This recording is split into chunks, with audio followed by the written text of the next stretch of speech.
और उपचुनाव तय हो गया मध्य प्रदेश के पटल पर। तारीख भी मुकर्रर हो गई। भीतरी तौर पर ही सही, सियासी दलों ने भी बिसात बिछानी शुरू कर दी। बस देर है तो आमने सामने के राजनीतिक द्वंद्व की।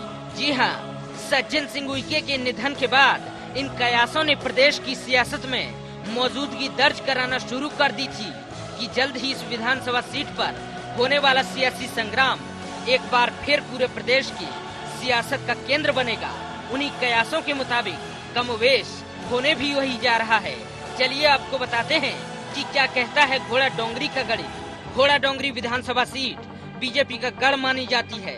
सीट आदिवासी वर्ग के लिए आरक्षित है। ये सीट 1962 में अस्तित्व में आई थी, जिस पर अब तक कुल 12 चुनाव हुए हैं। इस दौरान 8 चुनाव बीजेपी ने जीते, जो कि 1980 से पहले जनसंघ हुआ करती थी, जबकि 4 मर्तबा कांग्रेस को मतदाताओं ने विधानसभा पहुंचाया।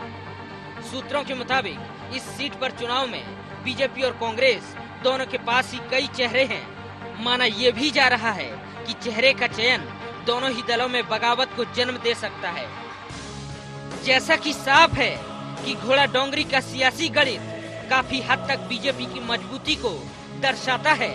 ऐसे में कहीं न कहीं ये चुनाव उसकी साख के साथ जुड़ गया और अपनी साख को कायम रखने के लिए वो हर संभव कोशिश करती दिखाई देगी।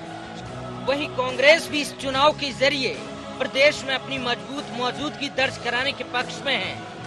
साथ ही मैहर की हार के दाग को भी वो इस जीत से धोना चाहेगी। हालांकि वो बात अलग है कि चुनाव से ठीक पहले ही दोनों ही दलों द्वारा अपनी अपनी जीत के दावों का दौर जारी है। पार्टी का व्यापक आधार है, व्यापक काम है। हमारे प्रदेश अध्यक्ष जी, हमारे मुख्यमंत्री जी दोनों ही काफी लोकप्रिय हैं। घोड़ा डोंगरी का चुनाव भारतीय जनता पार्टी जीतेगी, इसमें तो कोई दो राय है ही नहीं। क्योंकि हमारी सरकार की जो योजनाएं हैं वो इतनी जन कल्याणकारी है कि जनता का पूरा विश्वास है उन योजनाओं में। आप पिछले चुनाव के परिणाम देखेंगे तो कांग्रेस पार्टी बहुत कम मतों से वहाँ पराजित हुई है। और उस दौरान जिस तरीके से शिवराज सिंह सरकार ने जनता को बड़े सपने दिखाए थे और तमाम ऐसे मुद्दे हैं इस समय, पेयजल संकट है, सूखा है, किसानों के साथ जो धोखाधड़ी हुई है, मुआवजा की राशि नहीं मिली है, तमाम मुद्दों को लेकर कांग्रेस पार्टी चुनाव लड़ेगी और वहाँ पर कांग्रेस पार्टी का प्रदर्शन अच्छा होगा और कांग्रेस पार्टी भारी बहुमत से जीतेगी। ये तो रहा दावों का दौर, लेकिन आइए अब आपको बताते हैं कि कौन से प्रमुख मुद्दे घोड़ा डोंगरी के चुनाव में हावी रहेंगे। चैपना ब्लॉक में 30,000 के लगभग पट्टों का मसला काफी वक्त से पेंडिंग में है। सरकार ने इस दिशा में प्रभावी कदम नहीं उठाया। 1200 करोड़ की परियोजना भोपाल बैतूल फोर लेन का काम 3 साल में बिल्कुल भी आगे नहीं बढ़ा। जनता का सरकार से सवाल करना तय है। क्षेत्र में गहराता जल संकट भी प्रमुख चुनावी मुद्दा बन सकता है।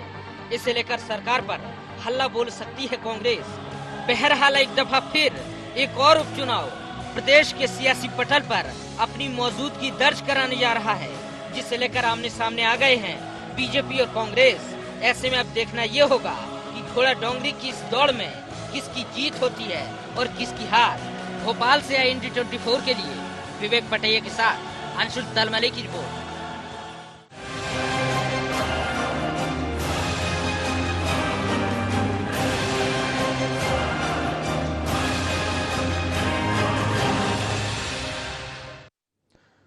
इंडिया एजेंडा में आपका स्वागत है। मैं हूं आपके साथ सलमान खान। प्रदेश के सियासी पटल पर एक और उपचुनाव ने दस्तक दे दी है और इसके साथ ही दस्तक दे दी है सियासी संग्राम ने, जिसके 2 ध्रुव बनकर भाजपा और कांग्रेस अपनी मौजूदगी दर्ज करा रहे हैं। कैसा है घोड़ा डोंगरी का असल गणित? कौन सा दल पड़ेगा अपने विरोधी पर भारी? इन्हीं सवालों के जवाब तलाशेंगे हम IND एजेंडा में। लेकिन सबसे पहले नजर डालते हैं एजेंडा पॉइंट्स पर। घोड़ा डोंगरी के इस उपचुनाव में कौन सा दल अपने विरोधी पर हावी होगा? क्या इतिहास दोहराते हुए घोड़ा डोंगरी को फिर से जीतेगी बीजेपी? यह इतिहास से उलट इस उपचुनाव में भारी पड़ेगी कांग्रेस? क्या इस चुनाव के नतीजों पर 2018 के चुनाव की छाप दिखाई देगी? तो आपने देखे एजेंडा पॉइंट्स और उस पर ज्यादा चर्चा के लिए 3 खास मेहमान स्टूडियो में मौजूद हैं। हम आपको उनसे मुखातिब करा देते हैं। बीजेपी के प्रदेश प्रवक्ता हैं प्रकाश मीरचंदानी जी, आपका भी बहुत बहुत स्वागत है। और कांग्रेस का पक्ष रखेंगे, कांग्रेस के नेता हैं अजय शाह साहब, आपका भी बहुत बहुत स्वागत है। और वरिष्ठ पत्रकार मौजूद हैं स्टूडियो में। राघवेंद्र सिंह जी, आपका भी बहुत बहुत स्वागत है। सबसे पहले राघवेंद्र जी, आपसे जानना चाहेंगे कि घोड़ा डोंगरी के चुनाव में 2018 का जो छाप है वो देखने को मिलेगा। देखिए, जहां तक उपचुनाव की बात है, कांग्रेस के पास मुद्दे होने के बाद भी वो जनता के बीच में अपनी बात को माने अंदाजे जो बया उसका वो बहुत प्रभावी नहीं है। इसलिए कई बार सरकार को घेरने की जो स्थिति होती है उसमें कांग्रेस जो है मैदानी स्तर पर कमजोर दिखाई पड़ती है। ये हमने कई उपचुनाव में देखा है। कांतिलाल भूरिया का उपचुनाव जो है वो उसको आप अपवाद मान लें, लेकिन जहां तक बाकी चुनाव देखे हैं उसमें कांग्रेस की जो रणनीति है वो मैदानी उस पर थोड़ी सी कमजोर पड़ती है और बीजेपी उस पर थोड़ी सी मजबूत दिखाई पड़ती है। जहां तक हमने मुद्दों की बात की, एजेंडा पॉइंट्स की जो बात कर रहे थे कि 30,000 पट्टे हैं, वहां जो और दीगर सड़क का मामला है, ये सब अब चुनावी मुद्दे बनेंगे और बीजेपी इस चुनाव पर उन मुद्दों की घोषणा करके दोबारा उनको अनाउंस करके वोट बटोरने की कोशिश करेगी। और मुझे लगता है कि इस मामले में भाजपा के पास थोड़ी सी चतुराई ज्यादा है, थोड़ी सी शक्ति ज्यादा है, लेकिन कांग्रेस के पास घोषणाएं 2 बार हो चुकी हैं। हाँ, वो हो चुकी है, लेकिन वो क्षेत्र बहुत पिछड़ा हुआ है, आदिवासी इलाका है। वहां आप वैसे मेरा ये कहना है कि कोई पार्टी इसको अपने ऊपर ना ले, लेकिन सारी पॉलिटिकल पार्टीज लोगों को ऐसी तो ठगती हैं, बार बार वादे करती हैं, बार बार घोषणा करती हैं। भले ही 2 बार अनाउंसमेंट हो गया होगा, लेकिन आप देखिए कि तीसरी बार फिर करेंगे और उस मुद्दे पर फिर दोबारा वोट लेने की स्थिति में वो आ जाएंगे। अगर कांग्रेस की रणनीति मजबूत नहीं हुई तो मुझे लगता है कि इस बार कांग्रेस अच्छी स्थिति में होने के बाद भी वहां कमजोर प्रति दिखाई पड़ेगी जैसे जैसे चुनाव नजदीक आएगा। जी प्रकाश जी, साफ तौर से कहना है कि तुम तो धोखेबाज हो, वादा करके भूल जाते हो। नहीं, सारी पार्टी ऐसी है जी। नहीं, ऐसा नहीं है। देखिए, राघवेंद्र जी हमारे वरिष्ठ पत्रकार हैं, मैं उनका बहुत सम्मान करता हूं। भारतीय जनता पार्टी ने जो कहा है वो किया है। ऐसे बहुत सारे उदाहरण हैं, मैं गिना सकता हूं कि माननीय मुख्यमंत्री जी ने जो घोषणाएं की हैं उस पर 100% अमल हुआ है। 2003 से पहले बैतूल का हाल ये हुआ करता कि आज 1.5 घंटे में, अगर 1 घंटे में बैतूल पहुंच जाता है व्यक्ति भोपाल से, उस समय 3 और 4 घंटे लगते थे। सड़क नाम की कहीं कोई चीज ही नहीं थी। सिंचाई का रकबा बैतूल में नील बटे सन्नाटा हुआ करता था। आज चेक डैम बनाकर और तमाम जो सिंचाई का रकबा हमने बढ़ाया है, वहां के किसानों में जो हरित क्रांति आई है। अभी ये अपवाद स्वरूप ये सूखे का विषय छोड़ दीजिए, लेकिन जो औसत आय है किसान की वहां पर हमने बढ़ाई है। पीने के पानी का विषय आया, हमने नल जल योजना के माध्यम से घरों घर नल पहुंचा दिए। पूरे बैतूल शहर में जितना काम हुआ है, मुझे लगता है कि बहुत ज्यादा काम किया हमने और आगे भी और कर रहे हैं। बिजली का विषय है, आदिवासी इलाकों में बिजली ही नहीं होती थी। अटल ज्योति अभियान के माध्यम से गांव गांव में सेपरेट फीडर करने के साथ साथ हमने घर घर में वहां बिजली पहुंचा दी है।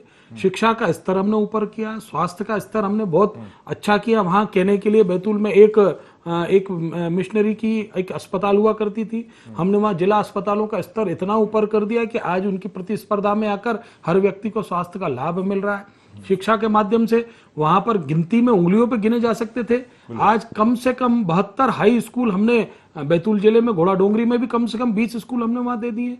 तो इस तरीके से जो तमाम चीजों का जो विकास और विस्तार किया है और वहां जितनी उन्नति और प्रगति कराई है हमने वहां की जनता की, आज नहीं तो वहां से घोड़ा डोंगरी से पलायन हो जाता था। 2003 के बाद से पलायन 1% भी नहीं हुआ वहां, और लगातार लोग अपने अपने एरिया में रहकर अपना काम कर रहे हैं। तो ये भारतीय जनता पार्टी की उपलब्धियां हैं, इसके कारण से हम निश्चिंत हैं कि हम वहां कांग्रेस से जान लेते हैं उपलब्धियों के बारे में। जी अजय शाह साहब, आपको क्या लगता है कि एक बात तो हमेशा निकलकर सामने आती रही है, आरोप भी लगते रहे कि मुद्दे तो बहुत हैं, लेकिन कांग्रेस जो भुनाने में कहीं ना कहीं कसर रह जाती है। जहां तक सलमान जी, राघवन जी का प्रश्न है, आपके सुझाव से मैं काफी हद तक सहमत हूं, लेकिन जहां तक मेरे भाई साहब का प्रश्न है और जो उन्होंने उद्गार किए हैं उससे मैं बिल्कुल सहमत नहीं हूं। देखिए, इन्होंने कहा था कि पहले 3 घंटे लगते थे बैतूल पहुंचने में, आज 1 घंटे में पहुंच जाते हैं। मैं नहीं जानता कि पता नहीं वो हेलीकॉप्टर से जाते हैं, आज भी 3 घंटे लगते हैं। दूसरी बात है कि पूरे 30 महीने बीते, जनता के हाथ फिर भी रीते।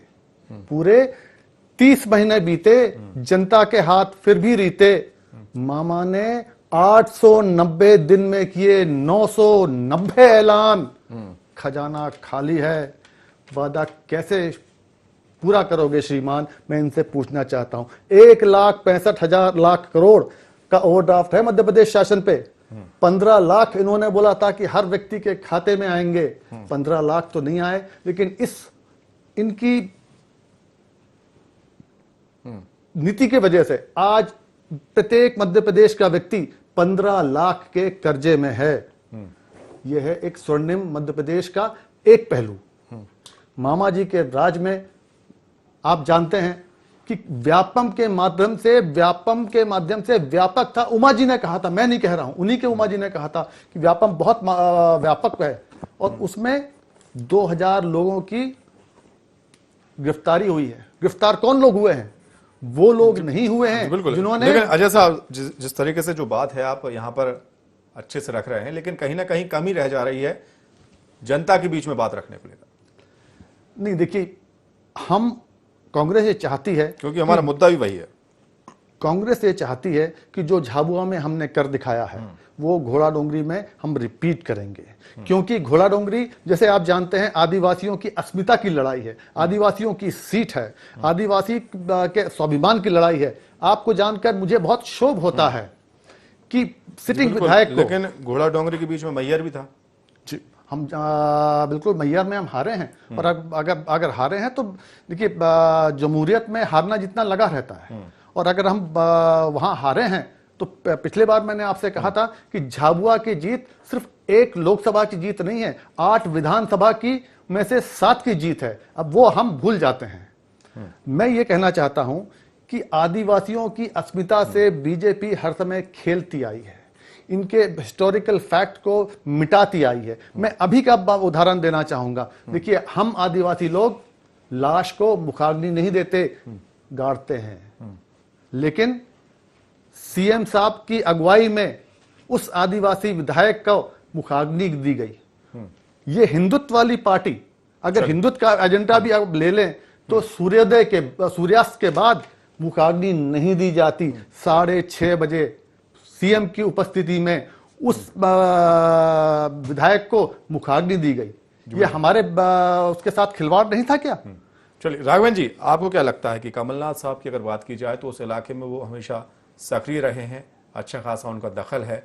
अगर वहां पर पार्टी के आलाकमान जो है उनको फ्री हैंड देते हैं तो क्या लगता है कितनी तस्वीर बदल पाएगी?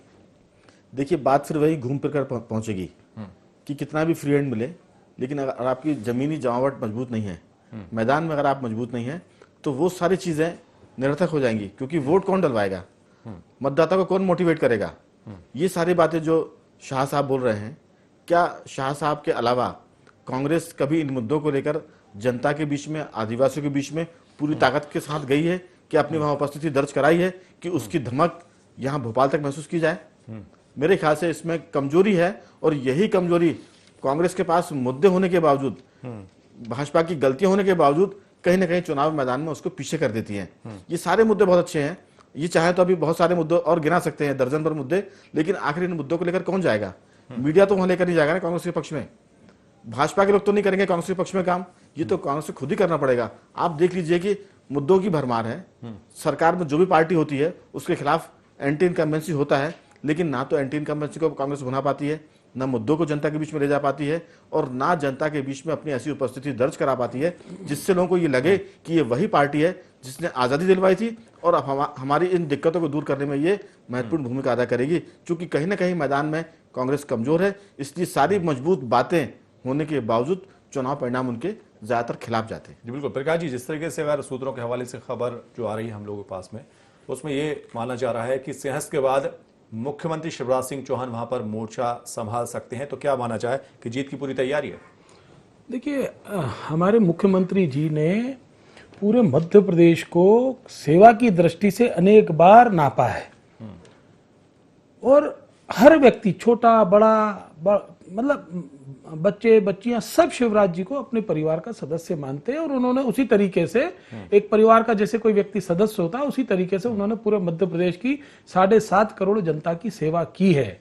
एक मुखिया के नाते उनके हर दुख दर्द को बांटा है और उनका निवारण भी किया है। अब ये सारी चीजें जो व्यक्ति कर रहा है, अभी माननीय अजय शाह जी कह रहे हैं कि मुखाग्नि और 6.5 और ये किस टाइप की बातें कर रहे हैं आप? क्या ये इस तरीके की छोटी और हल्की बातें करके, इस तरीके की एक घोड़ा डोंगरी की सीट आप जीत के मतलब बहुत बड़ा आसमान में भाला मारने वाले हैं क्या? क्या करना चाहते हैं, आप क्या जताना चाहते हैं? हर व्यक्ति स्वतंत्र है अपने तरीके से क्रियाकर्म करने का। माननीय मुख्यमंत्री जी तो वहां संवेदना व्यक्त करने की दृष्टि से, चूंकि उनके मंत्रिमंडल के एक साथी विधायक, उनकी विधानसभा के, उनके उसमें सम्मिलित होने गए, अब उस पर भी आप राजनीति करेंगे? हर व्यक्ति की अपनी परंपराएं होती है, रीति नीतियां होती हैं। जिस तरीके का उनके सामाजिक रीति नीति जो उनको कहती होंगे, उस तरीके से उनका अंतिम संस्कार हुआ। लेकिन कांग्रेस के साथी हैं, चूंकि इन कैन प्रकरण हमको किसी भी टाइप की भावनाएं भड़का के, हमने सेवा नहीं करना है। कांग्रेस ने तय किया हम कभी भी उनके लाभ की या उनका जो हक है जिससे वो वंचित है आदिवासी भाई, उनको कैसे लाभ मिले उसकी बात नहीं करना है। आज तक जो हम 60 सालों से करते आए कि केवल भावनाओं के साथ खिलवाड़ करना, चाहे अल्पसंख्यक भाई हो, चाहे आदिवासी भाई हो, चाहे SC ST के लोग हो, कि आपका ये आपका वो ऐसे कर देंगे, यूं कर देंगे, ये बातें करके केवल भावनात्मक रूप से उनको भड़का कर, इस तरीके की बातें करके केवल चुनाव कांग्रेस लड़ना चाहती है। कोई भी कंस्ट्रक्शन या विकास का कोई रोड मैप नहीं है कांग्रेस के पास। खुद की TRP, खुद की कुर्सी कैसे बची रहे, मेरे नेतृत्व में क्या हो जाए, ये तो कांतिलाल जी भूरिया जी वहां पर एक स्थापित नेता थे और परंपरागत कांग्रेस की सीट हुआ करती थी। और अजय जी कह रहे थे कि एक सीट झाबुआ की उन्होंने जीती, उसमें 8 लोकसभाएं होती हैं। और अभी वर्तमान में 54, मेरे ख्याल से 50 या 54 करके विधायक हैं। अगर इनके पास 2 लोकसभाएं, यानी ये मानते स्वीकार करते हैं कि 54 से घट के मात्र 16 विधायक इनके रह गए, अगर उसको 8 ही अपने क्रेडिट में मानते हैं तो पूरा ही विचार कर ले। तो यानी आपका तो हश्र और खराब हो रहा मध्य प्रदेश में, हो रहा घोड़ा डोंगरी जीतने की बातें कर रहे हैं। चल जी, शाह साहब, जिस तरीके से बताया जा रहा है कि मुख्यमंत्री शिवराज सिंह चौहान सेंस के बाद मोर्चा संभाल सकते हैं घोड़ा डोंगरी का, क्या कुछ तोड़ निकाला है कांग्रेस ने उसको? नहीं, जिस तरह हमारी परंपराओं का, देखिए प्रकाश जी आदिवासियों की परंपरा से वाकिफ नहीं है। देखिए आज मैं फिर इस चीज को बड़े शोभ के साथ कहना चाहता हूं। आप परंपराओं पर चुनाव लड़ेंगे? नहीं, परंपरा का जो रौंदा जा रहा है, आदिवासियों की परंपरा, उनसे साथ खिलवाड़ किया जा रहा है। आज आप एक बताइए, जिस चीज का इन्होंने जिक्र किया है, आज अगर किसी ऐसे अल्पसंख्यक से मैं बोलूं कि आपको लाश को जलाना पड़ेगा तो दंगे हो जाएंगे, लेकिन मेरे आदिवासी भाई के लाश को मुखाग्नि दी गई, वो भी सूर्यास्त के बाद, क्या उस पर उद्दलित तो होना एक आदिवासी का वो नहीं है? क्योंकि हमारी परंपरा, और ये पहली बार नहीं है। देखिए इसी बीजेपी के सरकार ने रानी दुर्गावती के नाम से और क्या बोलते हैं शंकर शाह रघुनाथ शाह के नाम से जो हमारे पुरोधा थे, हमारे बड़े लोग थे, उनके नाम से जो पॉलिसी दी गई थी, उसको हटा दिया गया। उनको हटा ही नहीं दिया गया, उस मंत्री को भी हटा दिया गया जिन्होंने इसको लागू किया था। क्या ये चाहते हैं कि आदिवासी की जो पुरानी परंपरा है, आदिवासी का मतलब क्या है? वो लोग जो सदियों से सबसे पहले इस धरा पर जिसके मालिक रहे हैं, जल जंगल जमीन के मालिक रहे हैं, उनकी परंपरा से आप खिलवाड़ करना चाहते हैं? तो ये तो हम सहन करने वाली करेंगे साहब, हमें उससे लाभ और हानि होना क्या है? हम क्यों खिलवाड़ करेंगे किसी से? हमारे माननीय मुख्यमंत्री जी वहां पर सम्मेलन, उनके जो अंतिम संस्कार का जो विषय था उसमें सम्मिलित हुए हैं।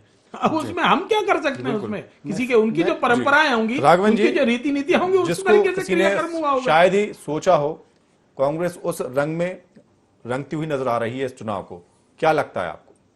मैं फिर वही कहूंगा, चुनावी मुद्दा कांग्रेस तय करे, उसका अपना जो कोर ग्रुप है वो तय करेगा कि मुद्दा आदिवासियों के अंतिम संस्कार का हो सकता है, कि विकास का हो सकता है, या बाकी हो सकता है। लेकिन मैं फिर वही कहूंगा आपसे कि अगर ये मुद्दा है, ये मामला गंभीर है, तो अब तक कांग्रेस ने क्या किया इस पर? उनका निधन हुआ कई दिन हो चुके हैं विधायक जी का, उसके बाद से क्या इस पूरे मामले को कांग्रेस आदिवासियों के बीच में लेकर गई है? अगर नहीं गई है तो फिर ये मामला माने दिल का नहीं होगा, ये मामला फिर चुनाव का होगा। और जब आप चुनाव के मुद्दे पर बात करेंगे तो फिर लोग दिल से नहीं जुड़ पाएंगे। कहीं ना कहीं कांग्रेस अपने ग्रास रूट से कट रही है, जो जमीनी उसकी पकड़ थी उससे कटती दिखाई दे रही है। इसलिए इस तरह के मुद्दे जो भावनात्मक होते हैं उसको भी वो पकड़ने के बाद जनता के बीच ले जाने में कमजोर साबित हो रही है। मैं बार बार कह रहा हूं इस बात से कि ये जो सारे मुद्दे हैं बहुत महत्वपूर्ण है। अगर कांग्रेस मानती है कि ये महत्वपूर्ण है तो इसको लेकर कांग्रेस ने क्या किया, ये सवाल कांग्रेस से बीजेपी वहां पूछेगी, तो उसके जवाब में कांग्रेस में अगर उत्तर नहीं हुआ तो फिर आपका वोट बैंक जो है वो शिफ्ट होगा और नतीजा वही होगा जो अभी इसके चुनाव में पहले हुआ। बिल्कुल। लेकिन राघवन जी, जिस तरीके से अजय शाह साहब जिस मुद्दे को अभी प्रकाश में लाए हैं, इसका क्या फायदा मिलेगा चुनाव में? देखिए, फायदा मिलने की संभावना की वजह से तो वो इस मुद्दे को लेकर आ रहे हैं। फायदा मिल सकता था या मिलेगा, लेकिन इस मुद्दे को और आपको पहले लेकर आना था। जब वो अंतिम संस्कार हुआ। हालांकि शाह साहब आऊंगा आपके पास। मुझे नहीं लगता है कि इस पर कोई चुनाव लड़ना चाहिए किसी को, लेकिन ये पार्टी की अपनी पॉलिसी है। अगर वो लड़ती है तो फिर आपको पूरी ताकत से लड़ना चाहिए। आप उस पर इलेक्शन के मोड पर लड़ेंगे तो फिर आपका मुद्दा कमजोर होगा जनता के बीच में। जिस तरीके से चैपना ब्लॉक की अगर बात की जाए तो पट्टों को लेकर भी वादा किया गया था, उसके बाद 1200 करोड़ की परियोजना भोपाल बैतूल 4 लेन को लेकर भी वादा किया गया था। लेकिन वादे तो किए गए, विधानसभा में किए गए, लोकसभा में किए गए, लेकिन पूरे नहीं हुए। सलमान भाई, 1200 करोड़ की जो 4 लेन परियोजना है वो तो प्रारंभ हो चुकी है, वो तो चल रहा है काम। वो थोड़ा सा उसकी 3 साल में प्रारंभ नहीं हुई। जो 67 सालों से नहीं हुआ, हमारे पास आंकड़े हैं। हमारी सरकार 3 साल में कर रही है, और एक आध साल में कोई 1200 करोड़ रुपए का काम ऐसा तो है नहीं कि फर्जीवाड़ा करके जेब में रख लेना है। वहां पर धरातल पे उसको काम को 1200 करोड़ रुपए का काम को करना है, उसमें समय लगेगा। 5 साल का उसका टेन्योर है उस वर्क का, और 5 साल में वो पूरा का पूरा रोड बनना है। अभी 3 साल हुए, 3 साल का काम हो गया है, बाकी शेष बचा 2 साल का काम है, वो 6 लेन का काम हो जाएगा पूरा। वो तो हो रहा है, चालू है काम। उसको मैं कोई ये कह रहा हूं कि टेंडर होगा या ऐसा नहीं है, बकायदा वो रोड का निर्माण चालू है, वहां कहीं कोई वो नहीं है विषय, वो सब चल रहा है, बढ़िया तरीके से काम हो रहा है। पूरा पूरा बैतूल तो वैसे भी माननीय मुख्यमंत्री जी ने उसको विशेष तरीके से फोकस करके, और उसका तो विकास बहुत ज्यादा हुआ ही और आगे भी होगा। बिल्कुल, लेकिन अभी टेंडर निरस्त करने की भी मांग उठ रही है। अभी काम शुरू हुआ है उसका, हालांकि हम 2 साल बाद बात करेंगे। नहीं, देखिए, हाँ बिल्कुल 2 साल बात करिए। एजेंसियों को बोलना पड़ता है, उनको नोटिस देना पड़ता है, ताकि काम को समय पे हो सके।